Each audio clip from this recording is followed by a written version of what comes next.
American Graduate Day continues. I'm Jane Pauling.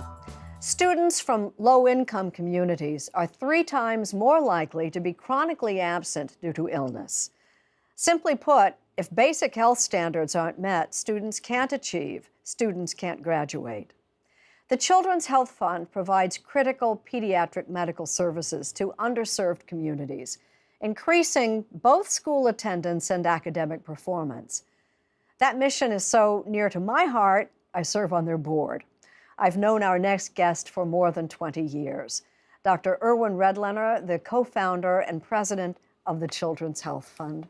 Doctor, explain the inspiration for the Children's Health Fund many, many years ago. Well, it was an interesting story, actually. So it was back in 1986. I had an opportunity to show Paul Simon, the singer-songwriter, legendary New Yorker, a very grim part of our city, and that was the welfare hotels and shelters that were stood up to accommodate the many, many homeless families and children who were suddenly appearing in the late 80s in New York City.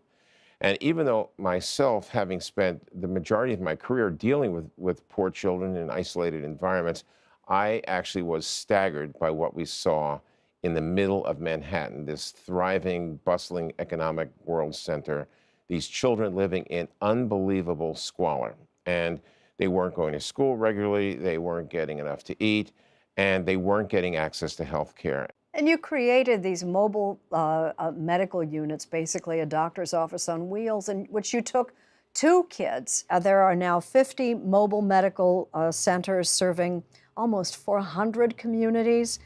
How did primary health care begin to intersect with education? Health and education have actually always been part and parcel of the same goal, which is to raise successful children. The whole idea is to have kids grow up healthy and educated and be able to enter adulthood as fulfilled human beings, ready to take on their responsibilities, to raise their own families, to be productive citizens, and so forth. And to get to that point, if you think about it, what kids need is they need a good education, but they also need to be healthy enough so that they can learn properly, so their brains are growing appropriately, so that they've had the nourishment, nutrition that they need, and that they don't have the kinds of health problems that can literally interfere with their ability to be successful children. So this is really, it's come to the point where we now are being very explicit about this. We're saying, you know, really, if we want kids to be successful in school, they can't be sitting around in classrooms not able to see the blackboard, or having asthma that's keeping them up all night coughing, and the other things that we're identifying and calling actually health barriers to learning.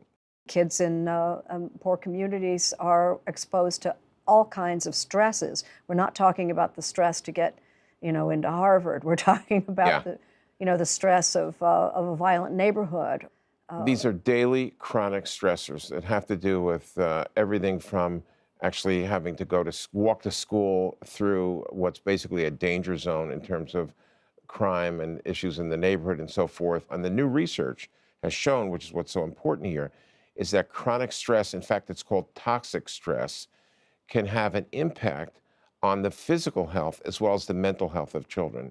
And in fact, those physical health impacts can actually last to adulthood. Well, this is a time of, this is the season where we're talking about the big problems. There are too many to count, men and women who would aspire to be president. If you could talk to them, say something to those presidential aspirants about kids and health and education, what would it be?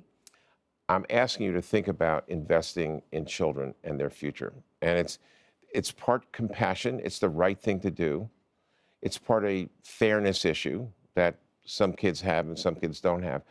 But the other element that's entered the equation now is the fact that if we don't pay attention to these children, their health issues, their education, in 20, 30 years from now, the United States is going to be a very different place, and we can't afford to be there. We're going to be competing for influence and the economy globally. We want every kid to grow up to be a successful adult. It's a principal investment that the country needs to make. Because the alternative to being a successful adult is being an unsuccessful adult. Unsuccessful adult, requiring a whole lot of remediation or worse. And if the presidential candidates can't articulate how they're going to deal with this, I think we need to move on to the next candidate. All right. Dr. Irwin Redlener, co-founder of Children's Health Fund and president, thank you for a lifetime commitment. Thank you, Jane. The Children's Health Fund has played such an important role in underserved communities for over 30 years. Of course, we all hope there will come a day when they're no longer needed, because every child in every neighborhood deserves a doctor. Stay with us, so much more to come on American Graduate Day.